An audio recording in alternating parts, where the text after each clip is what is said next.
The airplane's engines made a low, steady humming sound. Sometimes, there was a little ding sound from the seatbelt sign above the seats. It was a night flight, called a red-eye, going all the way from Los Angeles to Tokyo. Half of the people on the plane were sleeping, their heads leaning against windows or pillows.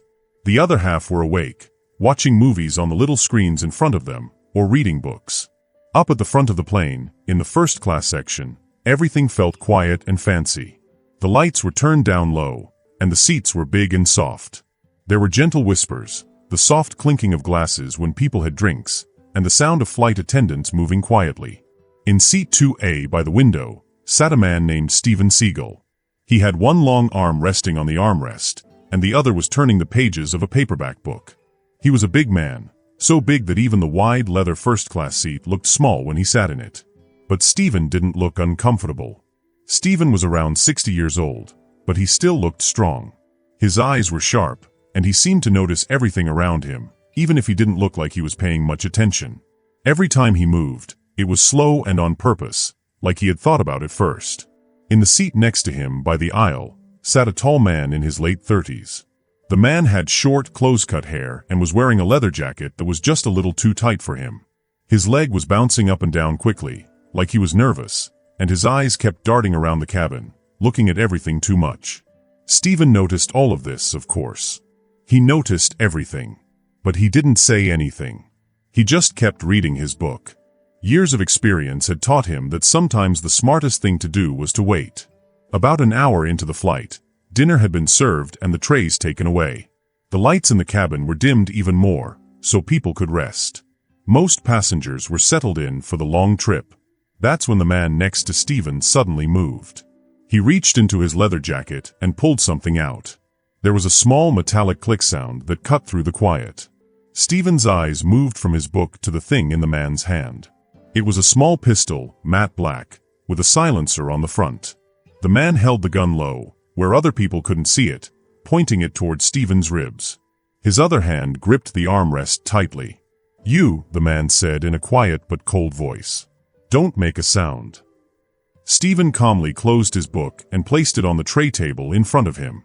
"That's not the best idea you've had tonight," Steven said. His voice was deep and steady. The man's eyes narrowed. "Shut up. I know who you are. You think nobody can touch you. But right now, you're just a man in a seat." He leaned closer. The cold end of the gun pressed into Steven's side. "You're going to sit there and listen to me," the man said. "And if you move—" "If I move," Steven interrupted calmly, "you'll regret it." The man sneered. He thought Steven's calmness meant he was scared. "I've been waiting for this moment," the man said. "You think you're some kind of hero? Let's see how tough you are at 35,000 feet. Steven glanced toward the aisle. The flight attendants were busy in the galley at the front of the plane. A few passengers were shifting in their seats, maybe sensing tension, but nobody seemed to notice the gun yet. Steven's eyes returned to the man. He studied the man's shoulders, the twitch in his jaw, the slight shake in his trigger finger. This man wasn't a professional. He wasn't calm. He was running on adrenaline and pride. "You're making two big mistakes," Steven said quietly. 1. You think having a gun makes you in control. 2. You just showed me you're nervous. The man's grip on the gun tightened. "Nervous? No. I've got you exactly where I want you." Steven's lips curled into a tiny smile. "That's mistake number 3, he said. "You have no idea who you're dealing with." The man frowned. Most people in this situation would be sweating, begging, or trying to talk their way out. But Steven was calm. Too calm. His steady gaze was starting to make the man uneasy. Steven's voice dropped to an even lower tone. "Now, I'm going to give you one chance to put that thing away before you embarrass yourself in front of this whole plane." The man chuckled, but it didn't sound confident. "You're not in a movie, Seagal. You don't have stunt doubles here. This is real life." Steven leaned back in his seat, his eyes still locked on the man's. "Exactly." The air between them felt heavy. The sound of the engines seemed even louder in the silence. Then, the man made his final mistake. He glanced toward the galley for just a fraction of a second, probably to see if anyone had noticed. It was all Steven needed. Steven moved faster than anyone could have expected for a man his size. His hand shot out, grabbing the man's wrist and twisting it sharply. The gun dropped from the man's grip, clattering to the floor and sliding under the seat in front of them. Before the man could even react, Steven's other hand grabbed the back of his neck, pushing his face down into the armrest. The move was controlled, but strong enough to make the man grunt in pain. Nearby passengers gasped. Some stood up, craning their necks to see what was happening. Steven spoke in the same calm, even tone as before, though his hand kept the man pinned. "I told you you'd regret it," Steven said. The man squirmed, his earlier confidence gone. You don't understand." "Oh, I understand," Steven interrupted. "I understand that you're about 2 seconds away from being unconscious if you don't settle down." The man froze. His breathing was quick and shaky.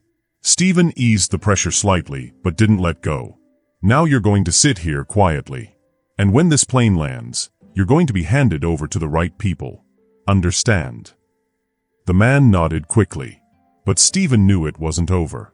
The way the man had looked at him, the things he had said, this wasn't random. Someone had sent him. Passengers around them were whispering, the cabin buzzing with curiosity. A flight attendant hurried up the aisle, her face pale. "Sir, is everything?" she began. Steven raised one hand calmly to stop her. "Everything's under control. The seatbelt sign is still on, so let's keep everyone calm." The flight attendant hesitated, looking from Steven to the man in the aisle seat. Then she nodded and stepped back toward the galley. Steven loosened his grip just enough to make the man sit upright. The man rubbed his wrist where Steven had twisted it, his eyes flicking nervously toward the front of the plane. "Now," Steven said in a low, steady voice, "why don't you tell me what this is really about?" The man clenched his jaw. "You wouldn't understand." "Try me," Steven said. The man was silent for a moment. His eyes shifted, just enough for Steven to notice him glancing toward row 4. Steven followed his gaze. In row 4, a man in a dark hoodie sat hunched over, pretending to scroll on his phone. But his posture was wrong, his shoulders were stiff, and his jaw was tight. Steven tucked that detail away in his mind. "You're not here by accident," Steven said flatly. The man said nothing. His lips pressed into a thin line. Steven leaned closer, his size making the space feel smaller. "You pointed a gun at me in a pressurized cabin at 35,000 feet. You're either very stupid, or someone's telling you what to do." A faint smirk appeared on the man's face. Maybe both. Steven's eyes narrowed. "Who's in row 4? The smirk faded. "Doesn't matter. You're not making it to Tokyo." That was enough for Steven. He grabbed the man's collar and pulled him so they were face to face. "Listen to me carefully," Steven said, his voice like gravel. "The only way you're leaving this plane before Tokyo is if I throw you out mid-flight." The man swallowed hard. Steven let go suddenly and stood up to his full height, towering over him. The man shrank back into his seat. The other passengers were still whispering, but now there was something else in the air, the feeling that something bigger was going on. Steven knew it too. This wasn't just some random attack. And before the flight was over, he was going to find out exactly who was behind it. Steven was sitting on the airplane. He leaned forward, reached under the seat in front of him, and pulled out a pistol. He didn't wave it around. He just slipped it quietly into his own jacket so nobody else would see. "You," he said, looking at the man beside him, "are now my problem for the next 8 hours." Steven stood up and stepped into the narrow airplane aisle. As he did, he could feel people watching him, especially from row 4. A man there was wearing a hoodie. He tried to look calm, like nothing was wrong, but Steven's gut told him something was off. Something about him didn't feel safe. Steven walked down the aisle slowly and carefully. His eyes stayed locked on the man in the hoodie. He stopped right in front of row 4. The man looked up at him and forced a small smile. "Something wrong?" the man asked. Steven leaned down so they were face to face. "You've been staring at me since we left Los Angeles," Steven said quietly. "Your friend back there just made things more interesting. Now tell me why." The man's fingers tightened around his phone. "I don't know what you're talking about," he said. Steven tilted his head, his voice becoming low and scary. Lying to me is like walking into a busy road and hoping the cars will swerve, Steven said. The man's fake calmness cracked. His eyes moved quick toward the back of the plane. Steven followed his gaze. There were 2 more men back there. They were pretending to sleep, but Steven noticed their big boots and heavy jackets. They didn't look like normal passengers. They looked like trouble. Steven's mind started to fit the pieces together. This wasn't just about one man with a gun. This was a group, a team. It was a setup. The man in the hoodie opened his mouth like he was about to say something, but Steven raised his hand to stop him. Don't. Save it for when I decide you're worth listening to. Steven turned and walked back to his seat. His brain was already switching into planning mode. On a plane, there was no space to move around freely, and there were innocent people everywhere. If there was a fight, it had to be fast, smart, and careful. He couldn't let anyone else get hurt. The man in the leather jacket, the first gunman, was sitting beside Steven and watching him nervously. Steven leaned close. Your friends aren't as sneaky as they think, Steven whispered. If you want to get out of this with all your bones still in the right places, you start talking now. The man hesitated, then muttered, It's not personal. We were told to take you off this flight alive, if possible. Steven's eyes narrowed. Told by who? I don't know their name, the man said quickly. We just got paid. That's all I know. Steven didn't believe that was the whole truth. The man's voice had the sound of fear in it. And what happens if you fail? Steven asked. The man didn't answer. He didn't have to. Steven could tell by his silence that whoever had sent them would not forgive failure. Then the loud ding sound came from above. The captain's voice came over the speakers, calm and smooth, saying they would be flying for the next 7 hours before landing. 7 hours. Steven glanced toward the other men. If they were going to try something, it would probably be soon, before the plane got too quiet. Steven sat back in his seat and closed his eyes. To anyone watching, it looked like he was resting. But inside, every muscle in his body was ready. Every sound, every movement around him, he noticed it. He was waiting. The first gunman sat stiffly, his hands tightly clenched on his knees. The man in the hoodie kept pretending to look at his phone, but his eyes kept sneaking up toward Steven. The 2 in the back hadn't moved much, but Steven knew they were just waiting for the right moment. Steven let the time stretch on. He stayed still on purpose, almost like he was daring them to act. He could feel their impatience growing. Finally, one of them moved. The man in the hoodie stood up, stretched like he was just tired, and walked toward the back of the plane where the food and drinks area, the galley, was. As he passed Steven, Steven noticed a small bulge under his jacket. Not a gun. Probably a knife. A flight attendant started to walk toward him, maybe to ask what he was doing, but Steven gave her a small shake of his head. This was not her fight. The man in the hoodie reached the galley. But instead of turning toward the bathroom like a normal passenger, he turned back toward Steven's row. His hand slid under his jacket. Steven was already moving. In one smooth motion, he stood, grabbed the man's wrist, and stopped the knife from coming out. He twisted the man's arm sharply and slammed his hand against the overhead bin above the seats. The knife clattered to the floor. Gasps filled the cabin. Passengers turned to look. The 2 men in the back jumped to their feet. One started walking quickly down the aisle toward Steven. The other reached inside his jacket. Beside Steven, the first gunman tried to grab the pistol Steven had taken earlier. Big mistake. Steven spun, caught his wrist, and pinned him against the seat in one fast, hard move. Stay, Steven said firmly. The man from the back reached Steven and threw a wild punch. Steven stepped to the side, grabbed his arm, and used the man's own speed to slam him face first into a row of seats. People in the seats gasped and ducked down. The last man, the one still at the back, pulled out a pistol, fast. But Steven was faster.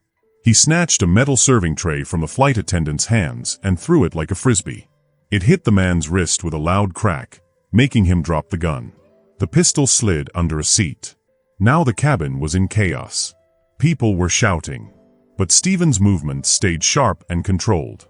He grabbed the hoodie man by the collar and shoved him back against the wall of the plane so hard the man's breath whooshed out. You boys picked the wrong passenger, Steven growled. The first gunman tried to stand again. Steven swung the back of his hand across the aisle, hitting him just enough to make him sit down fast and think twice. The man with the broken wrist was groaning and holding his arm. The others were trapped between the narrow rows of seats and Steven, who stood like an unmovable wall in the aisle. The flight attendants stood frozen near the galley, eyes wide. Steven gave them a short nod. "Call the captain," he said. "Tell him we've got 4 restrained and they'll be meeting the police when we land." One of the men laughed weakly. "You think this is over? You don't know who." Steven stepped forward, his shadow falling over the man. "I don't care who sent you," he said coldly. "They can buy a ticket and try their luck like you did. See how that works out for them." The man shut his mouth. Steven picked up a seatbelt extender from an empty row and used it to tie the hoodie man's hands together. He looked around and motioned for 2 passengers to help keep the others seated. It wasn't perfect, but with so many people watching, the 4 men weren't going to try anything else. Steven sat back down, breathing evenly. The pistol was still hidden in his jacket. The airplane engines hummed steadily, filling the tense silence. 7 more hours to Tokyo. 7 hours for these men to sit and think about what had just happened. They had tried to take on Steven Seagal in a cramped airplane and had lost. Not one of them had landed a single real hit. By the time the plane landed, the police waiting on the ground would take the 4 away in handcuffs. But Steven knew the real punishment had already happened. Every bruise, every sore muscle, every bit of humiliation was a reminder of one simple truth. You don't pull a weapon on Steven Seagal and walk away the same. Did you enjoy the story? I'd love to hear your thoughts. Share them in the comments below. If you had a great time, don't forget to hit subscribe and ring the bell so you're always in the loop for the next adventure. Thanks for joining me, and as always, stay curious, stay brave, and keep exploring.